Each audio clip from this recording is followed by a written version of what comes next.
Taste the Daily. வரும் 2026 தேர்தலில் திமுக ஆட்சிக்கு எதிராக தமிழ்நாடு விவசாயிகள் ஒன்றுபடுவார்கள் என்றும் இந்திய அளவில் மோடிக்கு எதிராக விவசாயிகள் வாக்களித்து ஆட்சி நடத்துவதற்கு தகுதி இல்லை என நிரூபித்திருக்கிறார்கள்.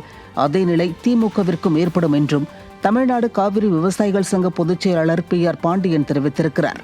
மேட்டூர் அணையை திறக்க கர்நாடகாவிடம் உரிய தண்ணீரை பெற்றுக் கொடுக்க வேண்டும், மேகதாது அணை கட்டுமானத்தை சட்டப்படி தடுத்து நிறுத்த வேண்டும் உள்ளிட்டவற்றை வலியுறுத்தி தமிழ்நாடு காவிரி விவசாயிகள் சங்க பொதுச் செயலாளர் PR பாண்டியன் தலைமையில் விவசாயிகள் நீதி கேட்டு பேரணியை துவங்கியுள்ளனர். பூம்புகாரில் துவங்கி தஞ்சை, திருச்சி மாவட்டம் வழியாக மாலையில் கரூர் லைட் ஹவுஸ் கார்னர் வந்தடைந்தனர். அப்போது கரூரில் செய்தியாளர்களுக்கு பேட்டியளித்த PR பாண்டியன், தமிழ்நாட்டில் விளை நிலங்களை கார்ப்பரேட்டுக்கு தாரை வார்க்கும் விடிய அரசின் முதலமைச்சர் கார்ப்பரேட்டுகளிடம் கைகோர்த்து கொண்டு காவிரி நீரை பெற்றுத்தர மறுக்கிறார் என குற்றம் சாட்டினார். மீத்தேனுக்கு ஒப்பந்தம் போட்டவர், டெல்டாவை அழிப்பதற்கு ஒப்பந்தம் போட்டவர் நமது தமிழ்நாடு முதலமைச்சர் மாண்புமிகு மு க ஸ்டாலின் என்பதை இன்றும் டெல்டா விவசாயிகள் மறக்கவில்லை, மன்னிக்கவில்லை.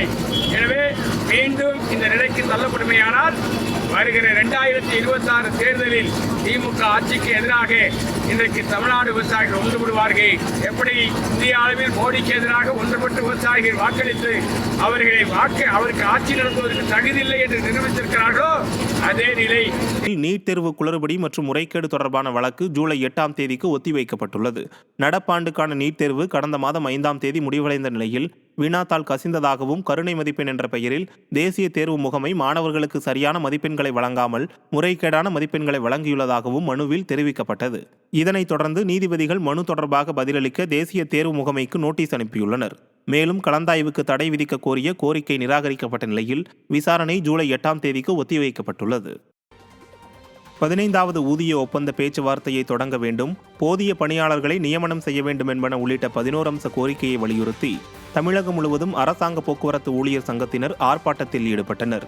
சென்னை வடபழனி பேருந்து பணிமனை வளாகத்தில் நடைபெற்ற இந்த ஆர்ப்பாட்டத்தில் விடிய அரசுக்கு எதிராக கண்டன முழக்கங்களை எழுப்பினர்.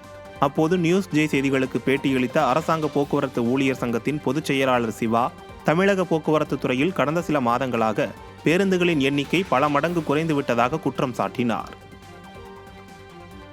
எங்களால் தாமதிக்கும் 15வது ஊதிய ஒப்பந்தம் இப்போ நடக்க போகிறது. அது 10 மாதம் கடந்த பின்பு நடக்காமல் இருக்கிறது.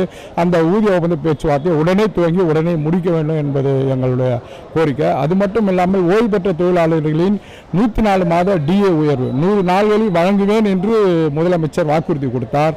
அந்த வாக்குறுதி இதுவரை நிறைவேற்றப்படவில்லை. காலதாமதமின்றி இந்த 104 மாத DA உயர்வை உடனடியாக அரசாங்கம் வழங்கணும்.